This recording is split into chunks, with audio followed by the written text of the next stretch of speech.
کیا گیا ہے. پوڈ کاسٹ اسٹوڈیوز کا بھی آغاز کر دیا گیا ہے. ایک ڈیڈیکیٹڈ میوزک کی transmission 24 hours live music transmission کا آغاز ریڈیو پاکستان میں کیا گیا ہے. اسی طرح ورلڈ سروسز جتنے اوورسیز پاکستانیز ملک کے باہر بیٹھے ہیں، پاکستان کا پورا کانٹینٹ، چاہے وہ نیوز کا کانٹینٹ ہو، چاہے وہ کلچر کا ہو، ہیریٹیج کا ہو، اور تمام جو نیوز سروسز ہے وہ ورلڈ سروس کے نام سے اس کا آغاز کیا گیا ہے.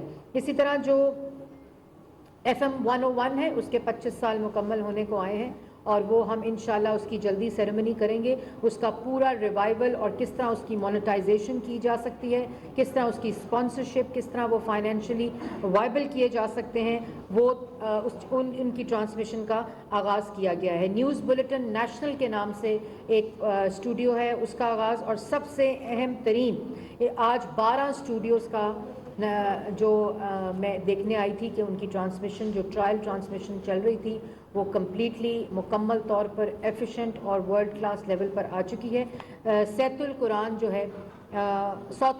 جو ہے اس کا یہ ایک ویژن تھا. یہاں میں احسن اقبال صاحب کو ضرور اکنالج کرنا چاہوں گی. یہ ان کا ایک مشن تھا، ان کا ایک ویژن تھا جس کو ریڈیو پاکستان نے عملی جامہ پہنایا ہے، اور اس کے اوپر ٹرانسمیشن ہم نے اس کو ڈیجیٹل بھی کر دیا ہے اور اس کو اوورسیز پاکستانیز کے ساتھ بھی اس کو لنک کر دیا. اس کے علاوہ کرنٹ افیئر نیوز کے اسٹوڈیوز ہیں. مختصر بات اتنی ہے کہ یہ تمام چیزیں 14 ماہ کی مختصر مدت میں ہوئی ہیں، اور وہ اس سے پہلے وزیر اطلاعات جو صحافیوں کے منہ پر تھپڑ مارنے کے اندر مصروف تھے، جو صحافیوں کی پسلیاں توڑنے، جو ایک پورا صحافیوں نے 4 سال کا سینسرشپ کا وہ دیکھا ہے. اللہ تعالیٰ کے فضل و کرم سے پچھلے 14 ماہ میں جہاں یہ تمام revival of music, film, heritage, culture, P T V کے اندر میں ایک الگ پریس کانفرنس کروں گی کہ 14 ماہ میں ان کی کیا اچیومنٹس ہیں. اسی طرح ریڈیو پاکستان کے اندر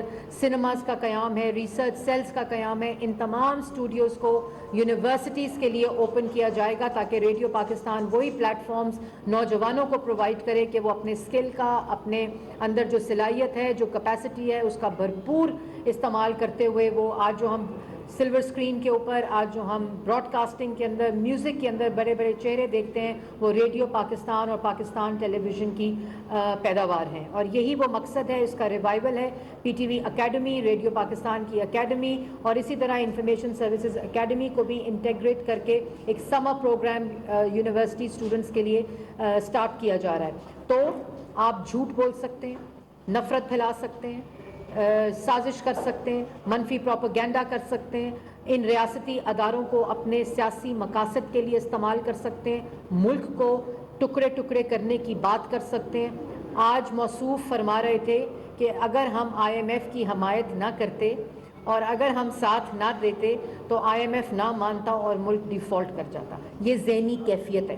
اسی لیے میں کہتی ہوں کہ یہ ایک normal, this can not be normal. تو یہ چوائس ہوتی ہے کہ آپ یہ سب تخریبی کام کریں، یہ فراڈ کریں، ملک کے ساتھ چوریاں کریں، جھوٹ بولیں، الزامات لگائیں، تانے دیں، تہمت لگائیں، افراتفری پھیلائیں. دوسری طرف آپ ملک کو تعمیر کر سکتے ہیں، اور جب آپ ملک کو تعمیر کرنے کے مشن پہ نکلتے ہیں تو 14 ماہ کے اندر ہیومن رائٹس کے پوائنٹس، ہیومن رائٹس کی جو ریٹنگ ہے پاکستان کی، کل وہ بہتر ہوئی ہے UN ہیومن رائٹس رپورٹ کے مطابق. فچ کی ریٹنگ پاکستان کی اکانومی کے اندر جو آئی ہے وہ بہتری کے انڈیکیٹرز دکھا رہی ہے.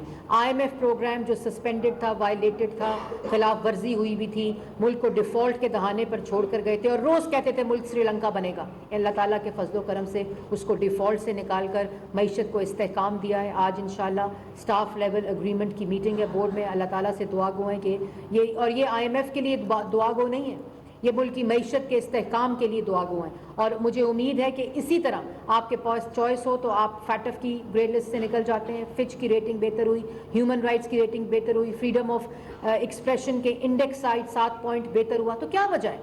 کیا وجہ ہے کہ 4 سال یہی اشاریہ ملک کا وزیر اعظم، پاکستان کا مسلط شدہ وزیر اعظم میڈیا پریڈیٹر کہلاتا تھا؟ کیا وجہ ہے کہ ہیومن رائٹس رپورٹ جب سپریم کورٹ میں پیش ہوتی تھی تو اس میں ہیومن رائٹس وائلیشن نظر آتی تھی؟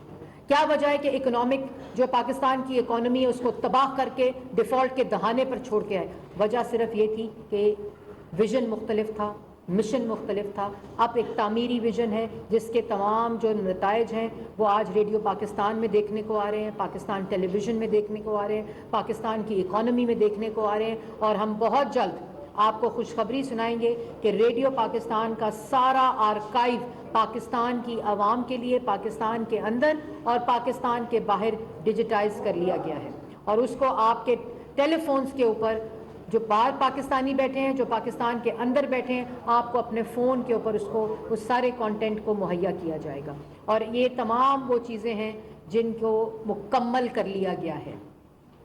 یہ کوئی پروگرام لانچ نہیں ہو رہا، صرف جو سنیماز ہیں ان کی گراؤنڈ بریکنگ سیریمنی ہوئی ہے کیونکہ فلم پالیسی کو کمپلیٹ ہونا تھا، فلم کاؤنسل اور فنڈ کاؤنسل کو بننا تھا، اس کا ایک پورا میکینزم بننا تھا. اور اب انشاءاللہ اس ریوائول کے ساتھ پاکستان اکنامک معاشی ترقی، پاکستان کی اندر عوام کو روزگار، مہنگائی میں کمی، تمام اکنامک اشاریے بہتر کرنے کا ایک جو مشن، مشکل سیاسی فیصلے لے کر عوام کو خراج تحسین پیش کرتی ہوں کہ انہوں نے ہماری حکومت کے اوپر اعتماد کیا، صبر سے کام لیا، اور اس کے نتائج بھی آج آ رہے ہیں. اور جس طرح ہم نے ایک فتنے کو، ایک سازشی ٹولے کو، ایک عدم برداشت پھیلانے والی افراتفری کو جس سیاسی بصیرت کے ساتھ کولیشن گورنمنٹ نے، کیونکہ وہ تو چاہتے تھے کہ ملک کے اندر افراتفری پھیلے، وہ چاہتے تھے کہ ملک کے اندر سازش ہو، لیکن اس سیاسی بصیرت نے ملک کے اندر جو ایک مشن تھا، ایک نیت تھی کہ اس مشکلات سے نکالنا ہے اور ہمیشہ کی طرح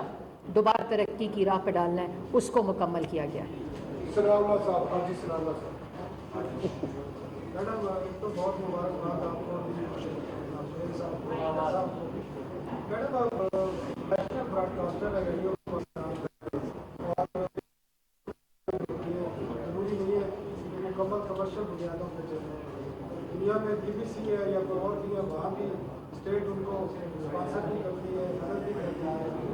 پی ٹی وی کی آپ کر رہی ہیں 35 روپئے بجلی کے بلوں سے ملتے ہیں، ان کو 8-10 ارب روپئے ملتے ہیں. ریڈیو پاکستان کا کیا قصور ہے کہ اس کے ملازمین خاص کر کمشنر 4-6 مہینے انتظار کرتے ہیں؟ یہ ضروری نہیں ہے کہ ایک کمرشل کی قومی ذمہ داری. دیکھیں، آپ نے ثناء اللہ صاحب بالکل میرے دل کے قریب سوال کیا ہے، کیونکہ جب بھی ان اداروں کے اوپر تنقید ہوتی ہے کہ یہ فائنینشلی وائبل نہیں، تو یہ فیصلہ کرنا پڑتا ہے کہ قومی ذمہ داری کو دیکھتے ہوئے تمام دنیا میں یہ جو قومی ذمہ داری براڈ کاسٹنگ کی ہوتی ہے یہ نیشنل براڈ کاسٹرز کرتے ہیں. لیکن اس کے ساتھ ساتھ دنیا کا